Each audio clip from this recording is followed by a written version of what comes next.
미움.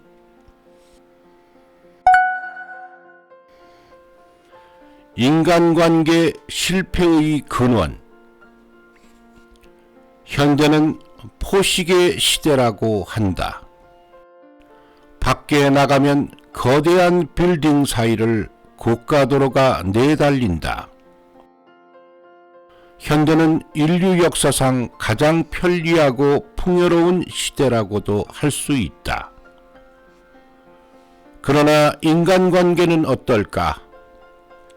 여기저기서 부모와 자식이 단절되고 이혼, 따돌림 등의 모습을 보면 유감이지만 결코 좋은 방향으로 향하고 있다고는 할 수 없다. 도대체 그 근본 원인이 무엇일까? 근본을 거슬러 올라가면 물질의 풍요로움에 숨어있는 마음의 미숙함, 특히 미움의 티끌이 인간관계 실패의 원인이 아닐까 싶다. 무엇이든 남의 탓으로 돌리는 책임 전가 증후군이란 마음의 병인 것이다. 미움의 설명으로서 죄를 미워하는 것은 좋으나 사람을 미워하는 것이 티끌이라고 가르쳐 주셨다.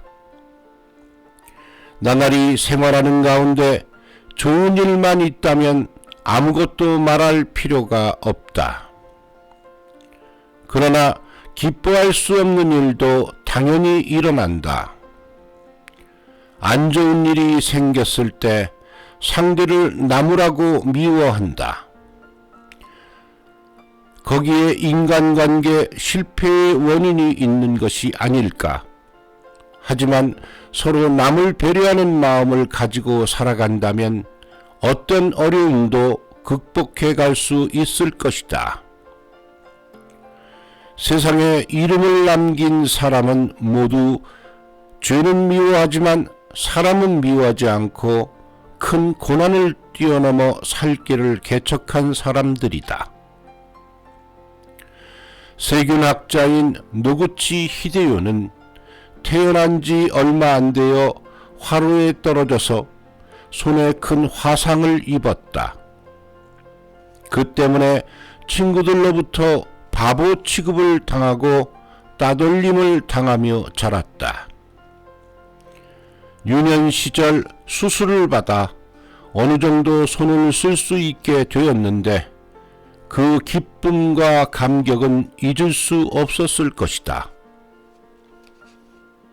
후에 미국에서 의학을 공부하여 세계적인 의학자로서 활약했다.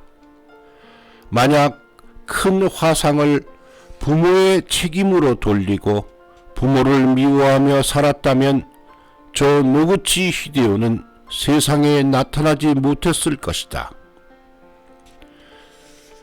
경영의 신 마쓰시타 고노스케는 내가 성공한 원인은 허약하고 배우지도 못했으며 가난한 가정에서 자랐기 때문이라고 말했다. 또 생후 19개월 만에 눈, 귀, 입의 자유를 빼앗긴 헬렌 켈러는 상상을 초월한 노력의 결과 하버드 대학을 우등생으로 졸업하고 88세의 생애를 끝낼 때까지 맹인의 작업 교육과 점자 보급에 세계적인 활약을 했다.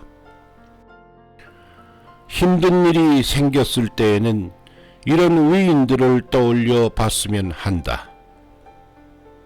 자신의 인생이 얼마나 혜택을 받고 있는지를 잘 알 수 있지 않을까.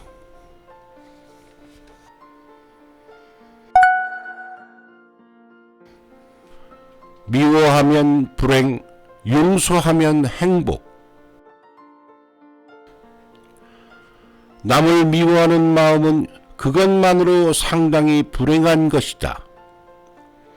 어디까지나 맑고 푸른 하늘처럼 드넓고 상쾌한 마음을 가진 사람은 행복한 사람이다. 남이 밉다고 생각하는 것은 상대에게 원인이 있다기보다 대수롭지 않은 일을 얄밉게 생각해버리는 자신의 미워하는 티끌의 마음이야말로 문제인 것이다. 같은 말을 들어도 쉽게 잊어버리고 아무렇지 않게 생각하는 사람도 있다. 반대로 저런 말을 들었다, 이런 말을 들었다 하며 계속 미워하는 사람도 있다.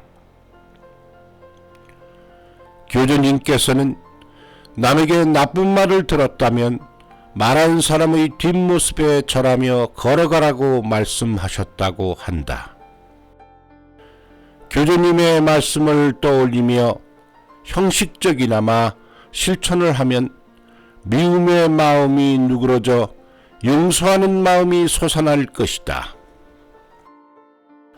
그것은 자기 자신의 마음의 평온을 위해 가늠할 수 없을 만큼 큰 효과가 있을 것이다. 매일 신문을 읽을 때마다 미움과 비난이 얼마나 무서운가를 느끼고 그것을 없애기가 정말 어렵다는 것을 절감한다. 어떤 경우에도 그렇게 할 수밖에 없는 상황이 있다. 하지만 미워하고 비난하기 전에 한 번 더 자신이 걸어온 길을 반성하고 용서하는 것의 중요함을 떠올렸으면 한다. 교주님께서 신의 현신이 되시기 전에 나카야마 댁에 쌀 도둑이 들어왔다가 하인들에게 잡힌 일이 있었다. 무슨 일인가 하고 나와본 교주님께서는 비난하기는커녕 가난에 쪼들려서 한 짓일 거야 라고 말씀하시고 쌀을 주어 돌려보내셨다. 그 후 쌀 도둑은 교주님의 진심에 감동하여 일꾼으로서 바른 사람이 되었다고 한다.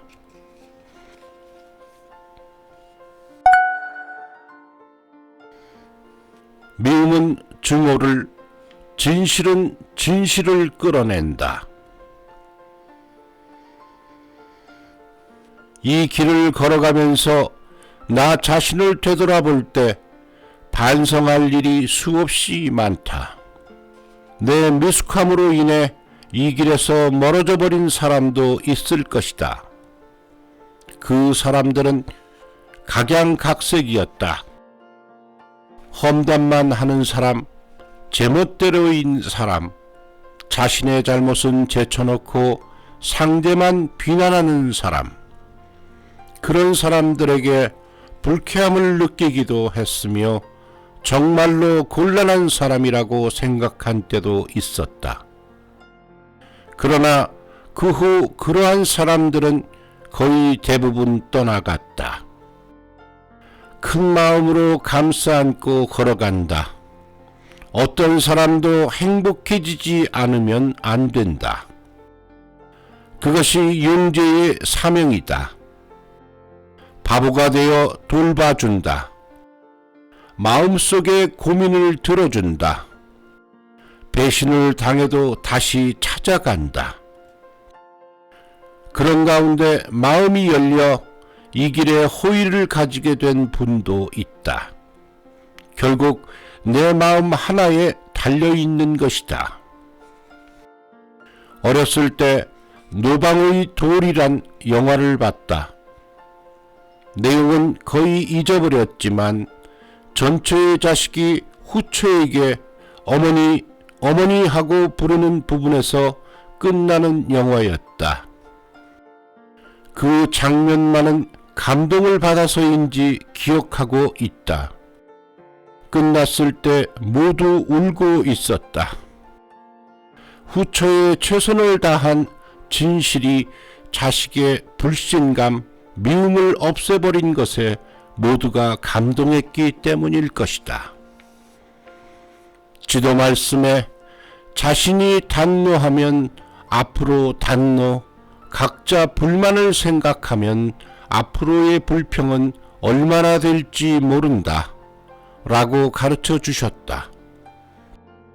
내가 미워하면 상대의 미워하는 마음을 끌어내게 되고, 진실을 다하면 결국에는 진실한 마음이 나오게 된다.